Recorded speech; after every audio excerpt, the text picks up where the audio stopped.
Welcome to the Coaching Edge podcast with your co-hosts, Dr. Steve Jeffs and Erwin de Grave. Each episode, we bring you expert guests and transformative coaching insights. Let's dive in. Hello, everybody. Welcome to a new episode of the Coaching Edge podcast with your co-host, Dr. Steve Jeffs, and myself, Erwin de Grave. And today we have the pleasure to talk to Tracy Sinclair. Hello, Tracy. How you doing? Hi, Erwin. I'm really good. Thank you. Lovely to be here. Yeah, and Steve, of course, as I always say, great to see you here as well, like always. So, Tracy, we could try to introduce yourself, but I'm 100% sure you know yourself much better than we do. So, who's Tracy? How did she get in coaching, and what does she do in coaching? Well, gosh, who am I? That's a very big question, of course, isn't it? Maybe I'll come back to that one a little bit later. But how did I get into coaching? So I've always been interested in people's growth and development and well-being. And initially, I trained as a counsellor, interestingly, even though I had a day job in financial services at the time. I was more interested in the people side of things. And I ended up working as an addiction counsellor with drug and alcohol addicts. And that was quite a difficult experience, actually, as I'm sure you can imagine. And the recovery rates for people in that space is quite low.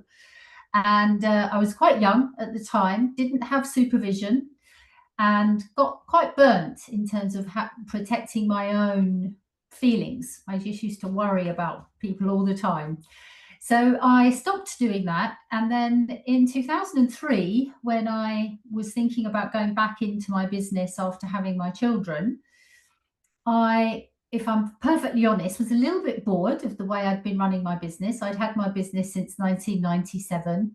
And I was, I don't know, kind of getting bored of running appraisal skills training and goal setting training and interview training, etc., which was a lot of what I did.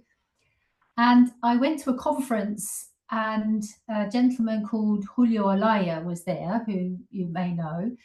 And he was talking about this thing called coaching, which was unknown to me at the time. And he said that coaching was something that had emerged. It wasn't a construct that people had just created in a coffee shop because they were bored one day. That coaching had emerged in society to meet a need in the world. And I found that very inspirational back then. And I thought, wow, this sounds very interesting. And as they say, the rest is history. So I trained as a coach and moved all of my business offering to specifically coaching related. And I was literally just talking to someone this morning about how that statement of his seems to resonate now, even though the world then was very different to the way it is now. And so something that I'm just very curious about at the moment is, what is that need? I think the need of 23 years ago is perhaps slightly different to the need now. So my passion really is to support coaches primarily. A lot of the work that I do is training and developing coaches to be as impactful as they can. And when I'm not working on my business, I like to be out walking my dog and on a yoga mat. I'm writing. Fantastic. Right, Steve. Yeah, so I'm going to jump straight in. I think that's a wonderful question. Like it resonates for me, coaching emerged to meet a need in the world. What are you seeing as that need currently? Yeah, I mean, if I think about it now, I don't quite know what I thought it meant years ago. I was just very inspired by it. And I suppose at that time, my thinking around how I supported people was very much from my counselor's hat on. And it didn't feel as though that was still an avenue that would be the best way for me to have a positive impact. And then when I did first get into coaching, what it felt very much about was performance, was being, how can I be better? How can I do more? How can I do it at a higher level of quality and do it quicker? So it's very performative. And I think the need in those days, or the perceived need at least, was very much around performance and excelling, the whole concept of from good to great. And I'm not saying that that's necessarily not still useful and relevant, but what I'm noticing at the moment is that what people need more than, how can I perform better, is how can I just make sense of what's going on? How can I be listened to? How can I be heard? And so I'm noticing that what coaches are often increasingly called to do is to literally just be able to hold a space for somebody rather than try actively to even support the achievement of behavioural or performance goals. There's something else that seems to be much more important and much deeper, which I guess is the being of the person, the being, not just how are they performing and what are they doing, but how are they being inside. It's like hearing that a person has someone they can talk to in a trusted environment, and they can just take everything out and see what, and sometimes just being able to talk to someone, or no, let me rephrase this. Being able to say things to someone who just listens allows you to clear your head and focus on what clarity that you need and the focus you need to have. Yeah, absolutely, Erwin. I mean, many leaders, if we just go to a corporate context, or even in charitable leaders, or in the third sector, the non-for-profit sector, the pace of life is so much faster, isn't it, than it ever has been before, which we know. That's perpetuated by, I think, us being in a virtual setting, because we literally can jump from one meeting to another without too much opportunity to cognitively shift our mindset or our thoughts or our feelings or anything. And I understand from research, but also from anecdotal experience, that leaders are not having or investing really very much time in thinking and reflecting and considering at all. They're just really focused on the doing.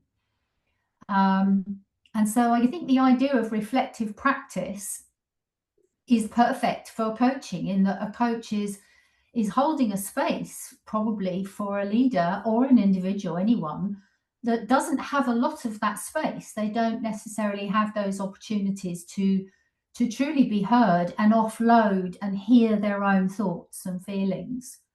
And it just feels as though that's more needed now than it ever has been. I mean, I think that's always important, of course, but it just feels as though it's more rare at the moment. It's a rarer commodity. Mhm. That People are makes a not lot of taking. sense. Go ahead. No, I was going to say, it makes a lot of sense. I think that the rapidity or the speed of life, as you said, it's two clicks and we're in a different meeting context completely.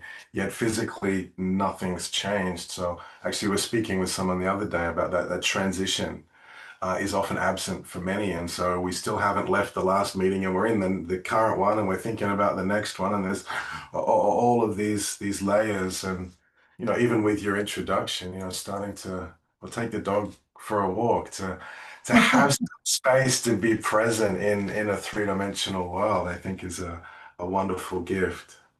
Yeah. And I think, just building on that, Steve, as coaches, we're trained and encouraged to be present, aren't we? That's a big part of what we are trying to bring to other people. And we're also taught not just the ethical practice, but the good practice around holding boundaries around our space, having space in between clients, and not, I hope most coaches wouldn't dream of going back to back, literally go from one coaching client to another, because I need to decompress and get myself ready for the next client. And so we're conditioned or taught and encouraged to do that as coaches, but a lot of leaders aren't.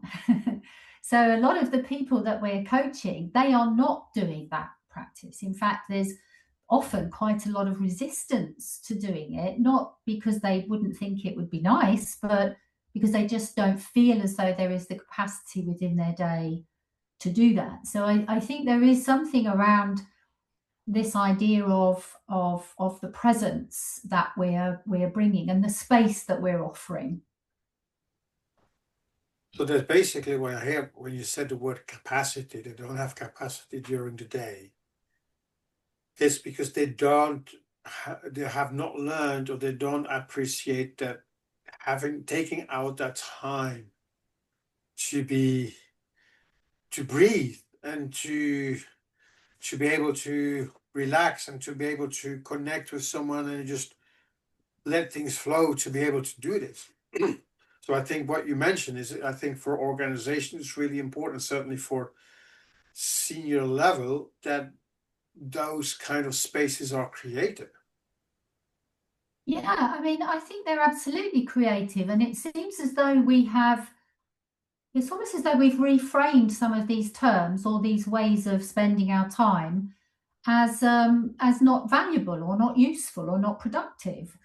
But we know from creative theories and from creative activities that creativity emerges when there is space. We can't operate creatively and in an intelligent way in a vacuum, can we? So because we're so much in a vacuum, I think there isn't then necessarily the space. And I know as a trainer of coaches, I'm often telling coaches, don't think that the light bulb will necessarily happen in the session, because the light bulb for your client may happen when they're in the shower, later on that day or something, or driving home.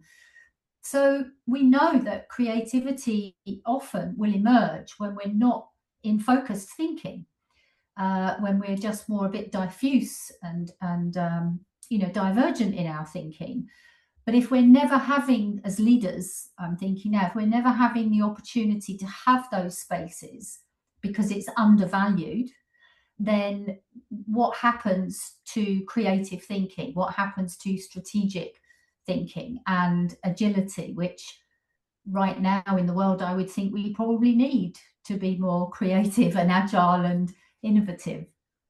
It's the same what I've seen, like here in Spain. I'm in Spain, that famous siesta of like 10, 15, half an hour. People take it, and then you see it in the afternoon, you're just more agilized because you've got back energy. Is the same concept what you're talking about, to be able to to take a step back and think about yourself for a minute, to be able to say, hey, yes, I look at myself and I need to take care of myself to be able to function even better. Yeah, I think so. And I mean, we see this, just to go to the competency model for a minute. I'm thinking about the ICF competency model, is this introduction of competency 2 embodies a coaching mindset, speaks very much to that in terms of what the coach is ideally doing to have a good foundation of their own mindset, their own presence, their own growth and self-awareness and well-being, so that the coach then can be fully available for somebody else. Leaders perhaps could be doing the same. I think this is what all human beings need, is to have that balance. And it feels as though in the increased complexity that we're seeing in the world, especially with some of the challenges that are going on, that space feels as though we're sort of dehydrating a little bit from that space for people to reflect and think. Go on, Erwin. I can see some cogs turning. No, let the cogs go still. So All right, more space to reflect and think. Well, we can do that. This is really, really timely, Tracy. Two conversations I've had in the last couple of days have spoken to this. One was actually an earlier podcast where Alex was talking about the impact that we have, whether we're present, whether we're not. There's always an impact that as people, as leaders, that we have. And in organizations, there's a lot of, well, I'm too busy thinking about what I've got to do to not be able to think about what my impact is, or what it could be, or even what I would like it to be. And also another conversation with a senior executive who is seeing the impact created by people because they're not, doing, as you said, taking time to embody a mindset of choice. That they're physically present, but not energetically, emotionally, almost attentive. Like everything that's not physical is kind of missing. And from the outside, it can be really easy to kind of see that. Really challenging to have a conversation to invite change, certainly in the boardroom. Yeah, I mean, it's a bit like the lights are on, but no one's home, isn't it? That kind of thing in a way. And I think you're right. I mean, for example, in training cohorts of people to be coaches, some of them are internal leaders within an organization, and they struggle to be present for their own learning because they're trying to do their day job at the same time, whilst we're actually discussing the value and the qualities of presence. And it's such a paradox, because you think, well, you're learning to do something that you think is something you can just do, when actually you're not doing it right now in the moment. And it's not even necessarily about doing, it's about being. So it's just a very interesting paradox around that. And I feel that in some cases the pace and the speed and the way we work has become so cultural. I think it's become the norm, that now if you suddenly think, well, you would do something different, that would be very odd. It would be, I mean, there are some organizations where I work with their internal coaches, and they feel that it would be very odd for them to have more than 5 minutes between their clients. And yet for me, when I grew up on coaching, if you like, we were told, you need at least 30 minutes in between each call. Now, I don't know whether it's 5 minutes or 30 minutes. It doesn't really matter. But what does matter is that there's some kind of space for shifting your mind, perhaps for just replenishing yourself, so that you can be the best you can be. Ultimately, if that's what we're saying coaching is about, is being the best we can be in the moment, then wringing ourselves dry isn't going to make ourselves the best we can be. And not taking space comes to me to mind is the word that comes up is burnout. Yeah. Like with a lot of leaders, and could even happen with coaches, that if you do not take enough time for yourself to charge your battery, to get that space, you're gonna get even quicker to, or possibility to get a burnout. Absolutely. And we're seeing, the discussion, for example, of that grey space between coaching and therapy has become greyer. And part of the reason for that is because there are more incidences showing up in the coaching space of things like burnout and stress, anxiety, all of those kinds of things. And so there's this sort of boundary quandary now, even more than there was before, of what is this work that therefore now needs to be done. So we've got higher levels of stress, including in the coaching community as well.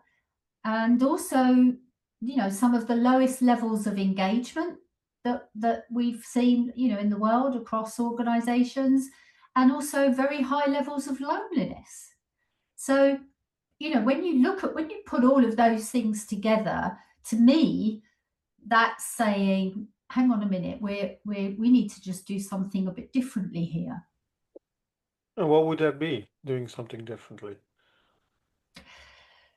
Well, maybe to challenge my own choice of vocabulary there, perhaps it's not doing, it's being.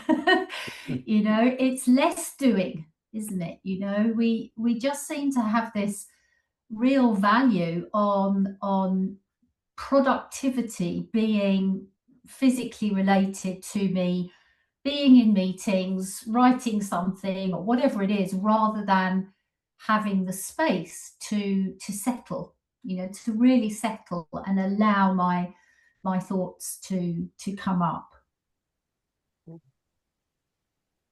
What strikes me as you speak, I was having a conversation about mastery the other day, and one of the things that strikes me around mastery is efficiency of movement. Now, whether that's of a golf swing, a martial artist, or in coaching, and I see this in coaches. I can see coaches working really, really hard to find the question, to ask the question. There's all of this work that's being done, none of which actually progresses towards what they're looking for. And as I hear you talking about like the doing less, that's the part of the doing less that I'm hearing. Doing the less of the frantic, the stuff that's not aligned, the efficient path. I think Musashi spoke about it. And how do we, and this all comes back to being, this all comes back to mindset. Because when we're frantic up here, we're frantic everywhere else. And when we can calm ourselves, not just mentally, but emotionally as well, now we can bring efficient movement into what we're doing. So even with less time, we can achieve more because of the efficiency of what we're doing by getting rid of the busyness of what we're doing. Yeah, yeah. So, I mean, I love your description of that, Steve. And I'm thinking, well, if that's what we think, why, you know, why is it not happening? Why are organizations or leaders within organizations not following these practices? Or, you know, is it because they don't realize? Is it because they feel they can't? Is it because, you know, I don't know, what something has just definitely shifted in there being such a need for this. So why did we stop? When did we stop A taking very good time? question. And I would question, did we stop? Part of how I see the answer to that is that from the Industrial Revolution, we've kind of worked as machines and we've built up. And I think we've hit a point where the operation of the machine is faster than we can handle as humans. At least that's a justification that I'm seeing, where the context has gone so fast where we're racing to catch up with the machine, but we're in the wrong machine. We're plugged in the wrong way. And I think for me, that's part of the insight that's emerging is this isn't a system that's designed for us to flourish. And we get stuck there because we haven't got time to stop and think, but we haven't got time not to stop and think, because when we stop and think, we can be more efficient, but we haven't got time to stop and think. Yeah, I mean, it's a catch-22, isn't it? You know, and I don't know whether it's safe or sensible to open the Pandora's box of AI, but I think it's a similar thing there, in that there's no point in us trying to compete with the machine in that regard. There's no point in humans trying to compete with AI. That's, to me, that's not the point. The point is, how can I bring my humanity, my humanness? What is it about me that is different? What's the differentiating factor? And one of those things for me is presence, is our presence. And so I think there's something here about two things, really. Maybe one thing is, perhaps as humanity or as human beings, we've lost, or, you know, moved away from some of these qualities that we could do well to go back to, you know, some of these rituals or patterns. But I also think maybe there's something around how, you know, how do we evolve now as human beings? Not necessarily physically by being able to break the next world speed record necessarily, but how do we evolve mentally, psychologically, emotionally? How do we take our humanness to that next level? it's interesting to look at, because machines came to make work easier and that they to take more work over. Computers came to make things easier and that the humans would have more time, but it's the whole opposite that is generating somehow. And suddenly in the physical doing things, I do see, yes, that machines and computers have made things easier. But then if you look at the jobs where the mind is needed, the brain of the human, this has had a completely different evolve because it's even more thinking, even more going, and I need to stay on this, like you said, we need to stay on the same level of the machines, and I need to think faster, and I need to stay on top of it, and it's like draining us, and we're sitting too much in our head and not enough in our body and in our strength. It feels draining when you say it like that. I mean, it feels exhausting, doesn't it? Just talking about it. And I don't know. I mean, I'd be so interested to see what both of you are noticing. But what I noticed with either the clients I work with, the organizations where I offer training, or the coaches that come in for supervision, is there is this sense of exhaustion, confusion, complexity, not quite, rabbit in headlights, headless chicken kind of metaphors coming up. Not in all cases, of course, but there doesn't seem to be as much groundedness. Things feel a lot more, sort of almost like our sympathetic and parasympathetic nervous systems that we know nowadays. We're on alert far more than we really should be and need to be, and yet that's where we are, and it feels as though that's it flows out into the atmosphere, doesn't it, into the system, into the organization and the culture. Really interesting. I'm seeing similar things with clients I'm working with and organizations that I'm connected to. This statement of us being on alert so much of the time, I think is so true for many reasons. And it strikes me that, when we look at the animal kingdom, I picture like the meerkats where their little heads are popped up and there's all this alert, like they're out watching for stuff. And that's absolutely a stressful place to be. And I'm seeing organizational cultures defined by that. Almost that if we're not in that state, we're not working hard enough, and then, reactive leadership behaviors of driving fear, or fear as a motivator of short-term activity, and busyness as a badge of effort, and all of these different, I guess, constructs that are emerging. I see these all the time in companies, and I see leaders, and we have conversations, and we've got to change this, and we've got to shift this.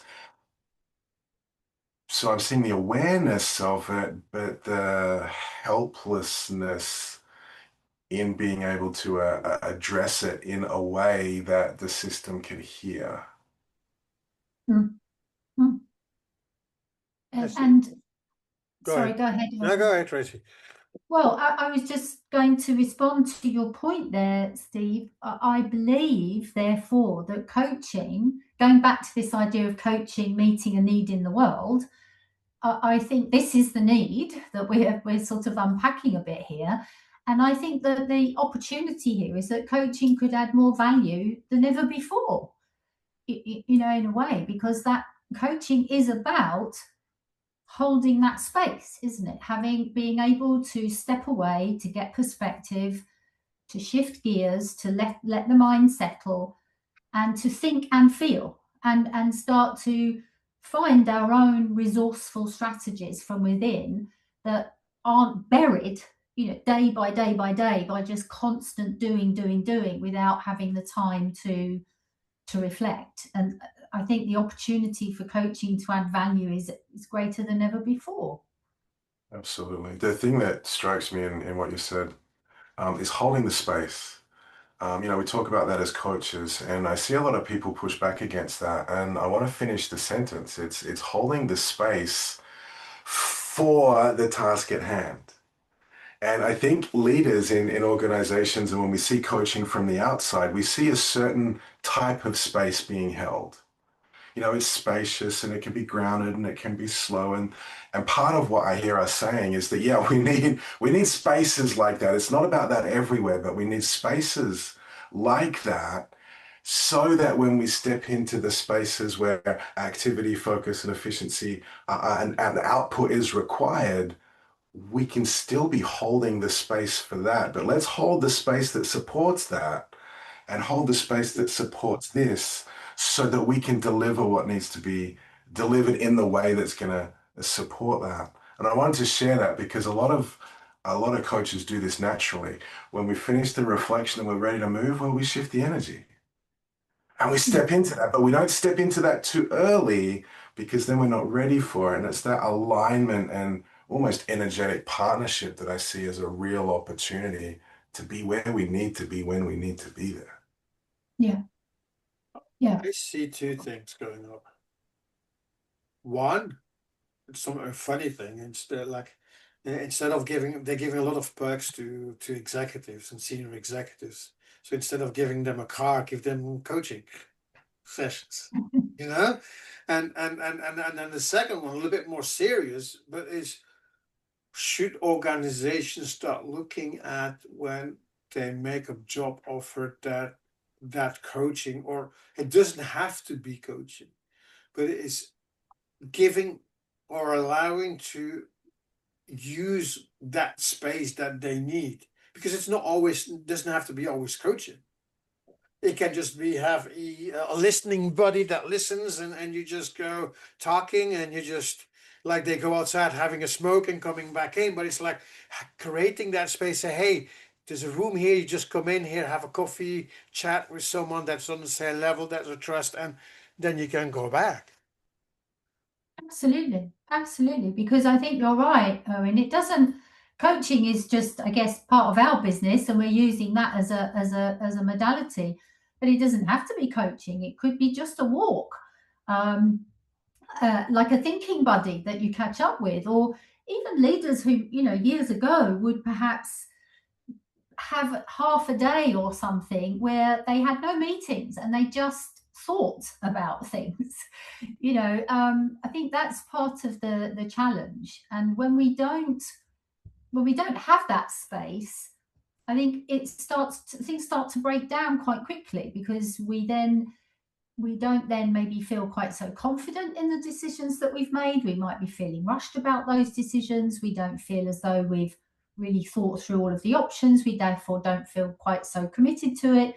So we're already starting, when we're doing this really rapid fire decision making all the time, there can be a fragility, I think, that comes with that. And of course, sometimes we need to go into a sprint, but we can't sprint all day, every day. Sometimes we have to stroll, to get our breath. I mean, it's basic stuff, isn't it? And yet it feels as though we have some kind of an addiction now to speed and pace is the thing. And if it's not done quickly and it takes too long, it's that's not enough. And then personal life comes in there as well. So in the past, many like decades ago, a organization, though you have your private life, you have time, but that has speeded up so much as well. So there is no time for breathing when you get out of the job and go home, because you got family, you got kids, you got so many things going on that you don't, even in sleep. If they would look at people sleeping, how sleeping should be relaxing, but the mind sometimes doesn't stop. Yeah. So if all of this is kind of stemming from the question of like, what is the need that coaching is here, to meet in the world? What is this asking of us as coaches and leaders as we step forward to help meet this need? Well, I think one of the things is that it has to start with ourselves. I think coaches and leaders, anyone that is in in any kind of position, either of influence or intimate connection, in relationship with someone else, we need to role model, really. And so I think there is something about, and I'm not saying, I don't always walk around in a Zen-like state. This is, I'm human too, but I think this is our quest, in that we are, in a way, fighting a bit of a wave. I think we have to try to buck the curve a little bit, because, we are heading a little bit, I don't want to be too, fatalistic about it, but we are hurtling at quite a speed towards I'm not sure what, and I just hope that that's not a brick wall. So I do think it has to start within each of us. And so I think leaders who have a position of influence, if they can role model by looking after their own thinking processes there, and allowing themselves to have creative spots, to have times in their day or their week where they're not on focused attention all the time. And the same for coaches. This is where the well-being of the practitioner and the ongoing growth of the practitioner is really important, because this can't be something that we do to others, can it? We've got to start that ourselves, and have hopefully some kind of systemic impact. And if leaders role model, and we still see this, some of this stuff doesn't change even after decades of leadership theory. People will start to adopt the behaviors of the influential leader, whether they want to or not, whether they feel it's right or not, they will, because they feel that's expected within that culture. So I think it has to start with us, and it is a lifelong practice. I don't think this is something. It's like mastery. You're talking earlier about mastery. Are we masterful all day, every day, in everything? I don't personally. I don't think so. I think that our presence comes and goes. Our energy comes and goes, and our attitudes and our feelings come and go. So all of these things, I think, are just something to have on our radar as part of how we live life. Yeah, I see as well, next to what you said, Tracy, I believe that leaders that have influence and control over the organization to start implement those availability of spaces. But it's because it's not only the senior manager, it's also the mid managers, and it's everybody needs that space, and starting implementing coaching or whatever it is that allows people to go. We've seen this in the like Google and so on, that they have like workspaces where they have ping pong and billiard, and people can come to a space where they can relax and think and be creative and then go back to the work. I think this is a very interesting thing to think about, and that leaders can implement this as well. Mm. Mm. Yeah. I think often we use the word space and time interchangeably. And I think there's a place for us to remember that they're actually different. As you said before, you can take 5 minutes and you can have space to reset and recover, and you can take 30 minutes and not. To your point, it's about what are we doing with that time, and how do we create the space to be able to, to reset, reconnect, and recover. And I think that's a theme that I'm seeing, because as humans, well, life happens. We have to deal with life happening.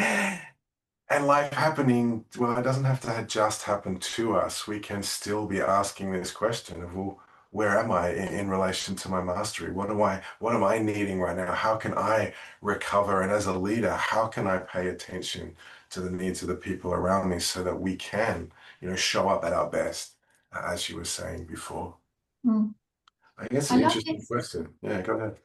Well, I love your idea there, Steve, about time and space getting a bit intertwined, because I think you're absolutely right. And, you know, you may have had very much the same. When I'm teaching coaching skills to leaders in organizations, they'll often say, oh, I don't have time to coach, because there is this perception that they need 3 hours or something to be able to coach someone. And yet, when you actually get into things, you realize how transformational 5 minutes can be if you are absolutely and utterly present and it feels spacious. So we know this, don't we, as you're describing, that space, feeling spacious and accessing a sense of space doesn't have to take a certain amount of time. It doesn't have to take a long time. I mean, if we find ourselves burnt out, it might take longer, as we know. But if we were to have those pockets of time throughout the day, throughout the week, whatever it might be, and be able to hold some boundaries around that, I think that's part of the challenge. Is the boundaries are very blurred, aren't they? You know, we're in this mode now, having this kind of conversation, and then all of a sudden we click off of here and we're in somewhere else where we are then the leader and the facilitator or the teacher or whatever, and we're boof, you know, there's just no segue even to just walk down the corridor to the next meeting room in many cases. I can see a personal example where sometimes I'll go, oh, I haven't got time to, I don't know, watch a movie or watch a show. And I'll jump on the phone, and like an hour and a half later, I realize I haven't done anything. I've been sucked into a long series of unsubstantial, inconsequential nothings that were big enough to fill the tiny space that I had, not big enough to commit to, and yet what I've actually spent could have been invested differently. I see that with my kids, and I see that with a lot of us in life, and as we disconnect from one, but we're not actually being present, we're not actually recovering, we're not actually reconnecting. And I think that's a missed opportunity that, as you said, gets overlaid by, well, it's a different form of busyness, and it's another form of addiction, I guess. Mm. Yeah. So we're talking here about getting space, but where do you see the future going of coaching, and certainly about talking about space and coaching? Where do you see things going? Yeah, that's quite a $1 million question, isn't it? I think there's a few things to that. I think where I see coaching going, there's an angle to that, which is human coaching versus AI coaching. So I see there being a shift there, because a lot of the more transactional activities and structural activities and tool-based activities can very effectively be done by AI. So I can see the future of coaching changing in that we have 2 track lanes almost of AI-based coaching and human-based coaching. So that to me is where we I think are now being invited to step up almost, but not step up in that performance way, but step up in that being way, so that we can perform better. So I think there is an invitation for us to, I think, almost reinvent ourselves. I think Madonna was meant to be the queen of reinvention. I think she's described as, I think as coaches, we need to be able to reinvent ourselves a little bit, to think about what my clients need from me as opposed to an AI tool.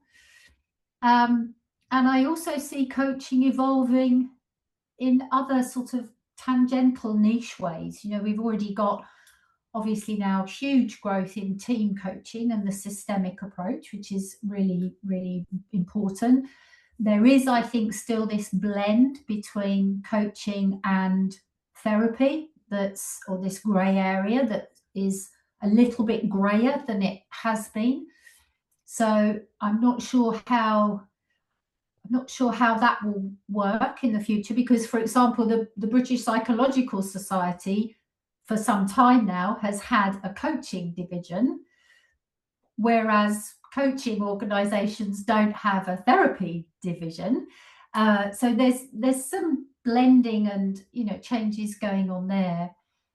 And then also just around what is it that people want to use coaching for? I think this idea that coaching is only for me thinking about tangible behavioral goals. I think there's something else there now. I think there is something about just us being present for people and giving them those spaces to be heard so that they can kind of refresh and, click their own refresh button and go out there again and do their best work. Which means that our role really is about presence, our emotional presence, our psychological presence, rather than what we do.